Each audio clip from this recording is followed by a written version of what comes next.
چند وقت پیش تو تهران توی حسینیه ای منبر میرفتن، یه جوان اومد نزدیک 30 سالش، گفت آقا من با شما چند دقیقه کار دارم. گفتم آقا بنویس. گفت نوشتنی نیست. گفتم ببین من قبول داری؟ گفت آره. من چند ساله با جوانا کار میکنم، تربیتی فرهنگی، کسی که نتونه حرفشو بنویسه بعدم نمیتونه بگه. 1 و 2 و 3 و 4 بکن بنویس. گفت باشه خداحافظ. فردا شب که اومدیم یه نامه داد به ما،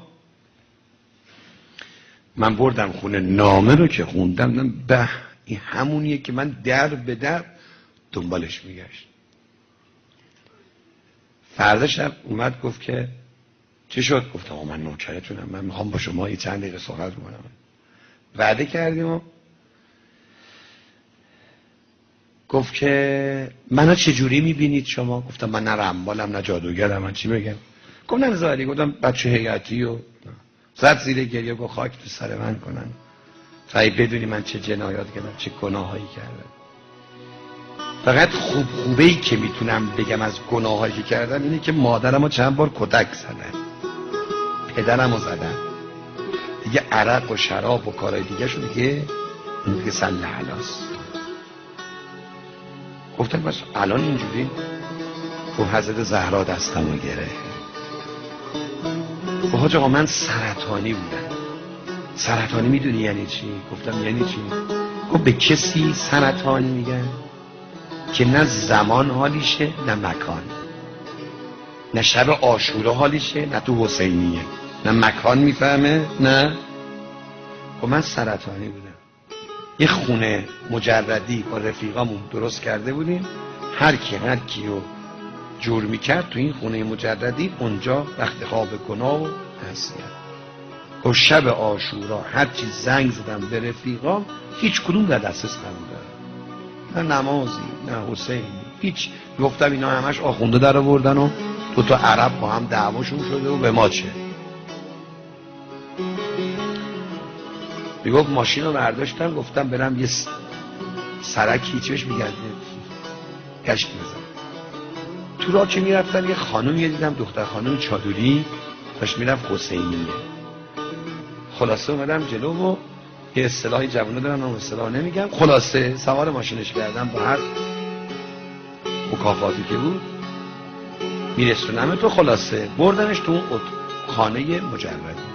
اینم مثل بیت میلرد گریه میکرد و دیگه بابا مگه تو غیرت نداری؟ آخه شب عاشوراست، بیا به خاطر امام حسین. اگه گفتم بارم حسین که اینا رو آخونده در آوردن، عربا با هم دعواشون شده به ما ربطی نداره. گفت تو گریه یه وقت گفت که خجالت بکش، من اولاد زهرام، به خاطر مادرم فاطمه حیا کن، من این کاره نیستم، من داشتم ندم حسینیه. گفتم من فاطمه زهرا هم نمیشناسم، من فقط یه چیز میشناسم، جوانی کردن، جوانی گناه، جوانی شهوت، اینا هم هیچ علیم نی. گفت این خانمه گفت که تو اگه لاتم هستی غیرت لاتی داری یا نه؟ گفت چطور؟ خودت داری میگی من زمین تا آسمون بوله گناه، این همه گناه کردی، بیا امشب رو مردونگی لوتیوار به حرمت مادرم زهرا گناه نکن. اگه دست تو مادرم زهرا نگیره برو هر کاری دلت میخواد بکن. گفت ما غیرتی شد. لباسم پوشیدم و گفتم یالا چادر رو سرت کن ببینم، امشب میخوام تو عمرم برای اولین بار به حضرت زهرا اعتماد کنم، ببینم این زهرا میخواد چیکار کنه مادر. یالا سوار ماشینش کردم اومدم نزدیک حسینیه که میخواست بره، پیادش کرد. از ماشین که پیاده شد داشت گریه میکرد. ولی گریه میکرد و در و زد به هم، دم شیشه گفت ایشالله مادرم فاطمه دستتو بگیره، خدا خیره، آبروی منو نبردی.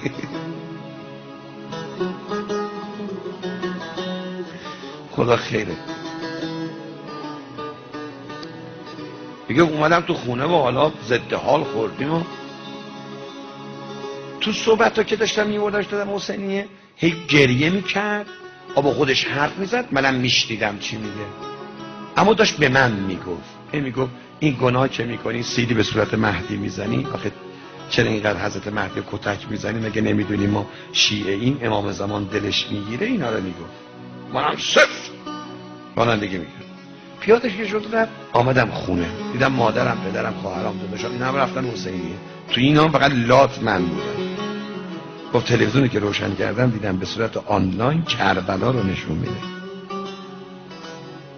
صفحه تلویزیون دو تیکه شده، تیکه راستش خود بین الحرمین و گاهی زری ها نشون میده، تیکه دومش قسمت دوم صفحه تلویزیون یه تعزیه و شریخونی نشون میداد، یه مش عرب با لباس عربی خشن با چپیای قرمز، یه مش بچه ها با لباس عربی سبز، اینا رو با تازیانه میزدن و رو خاکا میکشوندن.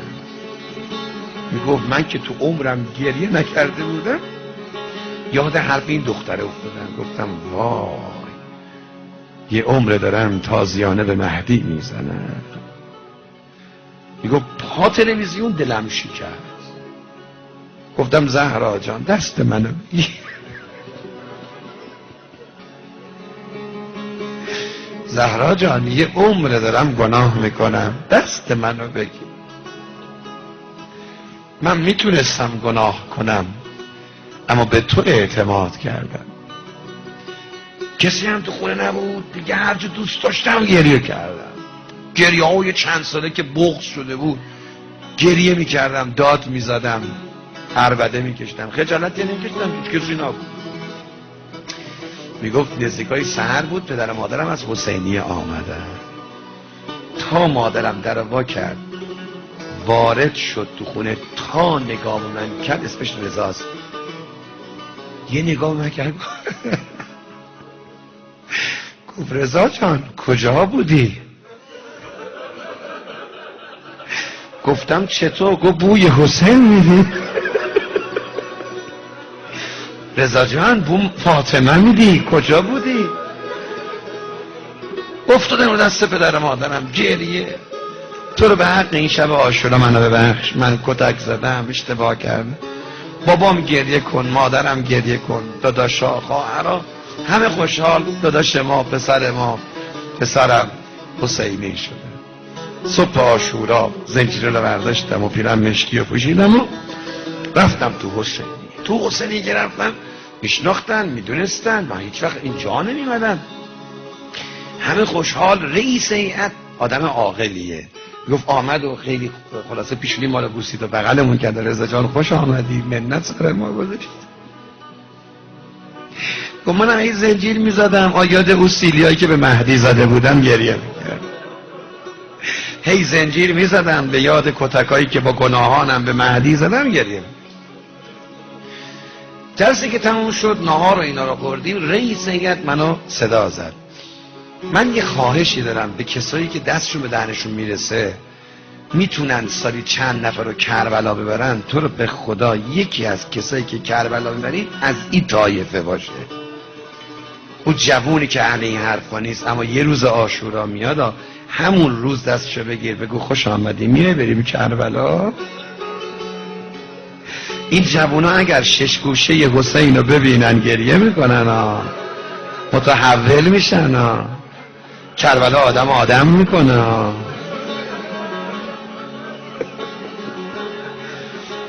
اومده من گفت رضا جان میای کربلا؟ تو کربلا من پول ندارم.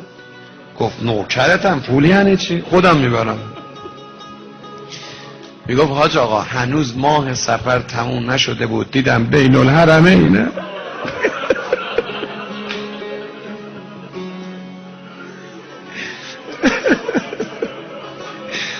رئیس هیئت اومد گفت که آقا رضا بریم تو حرم. گفتم برید، من یه چند دقیقه کار دارم. تنها که شدم زدم تو صورتم گفتم حسین جان میخوای با دل من چیکار کنی؟ زهرا جان من یه شب تو عمرم به تو اعتماد کردم، کربلاییم کردی؟ بیبی جان آدمم کردی؟ اومدم شبکه رو گرفتم سری امام حسین و گریه کردم، داد میزدم حسین جان دستمو بگیر، حسین جان پسر فاطمه دستمو بگیر، نگذار برگردم دوباره. میگفت رئیس هیئت کاروان داره مکه مدینه برای اینها. میگه آقا به جان زهرا سال تموم نشده، گفت میادم خدمه بریم مدینه. گفتم مامان، گفت با همه کاراش با من یکی از خدمه ها مریض شده. خلاصه آقا چند روزه ویزا ما رو گرفت. یه وقتی ای بابا سال تموم نشده تو قبرستان بقیع پای برهنه دنبال قبر گم شده که زهرا دارم. میگه گریه کردم زهرا جان، بیبی جان، با دل من میخوای چیکار کنی؟ من یه شب به تو اعتماد کردم، هم کربلاییم کردی هم مدینه‌ای. میگفت خلاصه کار برام پیش اومد و کار و دیگه رفیقای اونچنان گذاشتم کنار و آبرو پیدا کردم. یه مدتی 2 سالی گذشت. میگم آقا همه یه طرف، یه قصه که میخوام بگم یه طرف. مادر ما گفت رضا جان حالا که کار داری، زندگی داری، حاجی هم شدی، مکه هم رفتی، کربلایی هم شدی، نوکر امام حسین هم شدی، آبرو پیدا کردی، اجازه میدی بریم برای خواستگاری؟ گفتم برید مادر، یه دختر نجیب زندگی کنو پیدا کن. گفتن یه دختری پیدا کردیم خیلی دختر مؤمنه و خوبی و ایناست. خلاصه رفتیم خواستگاری.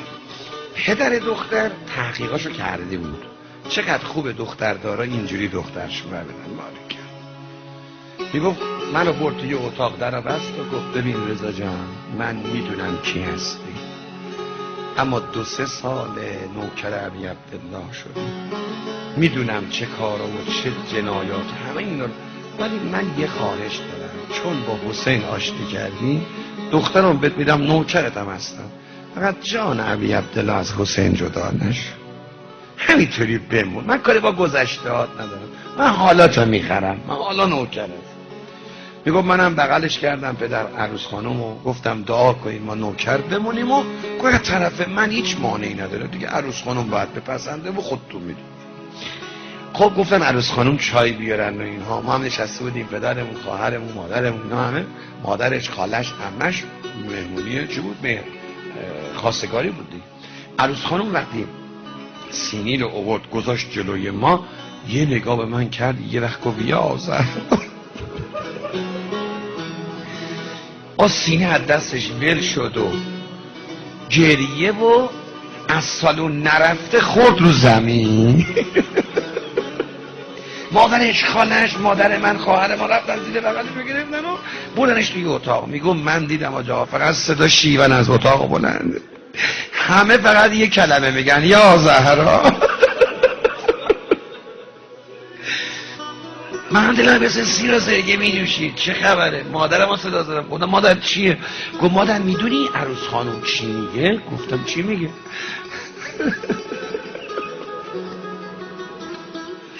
گفت مادر میگه که دیشب خواب دیدم حضرت زهرا اومده به خواب من، عکس این پسر شما رو نشونم داده، گفته این تازگی ها با حسین من رفیق شد، به قادر من ردش نکن.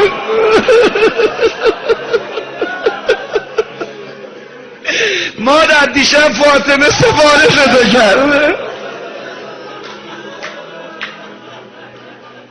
به خدا جوان اگر اعتماد کنید رفاقت کنید، زهرا آبروتون میده، دنیاتون میده، آخرتتون میده. یا زهرا یا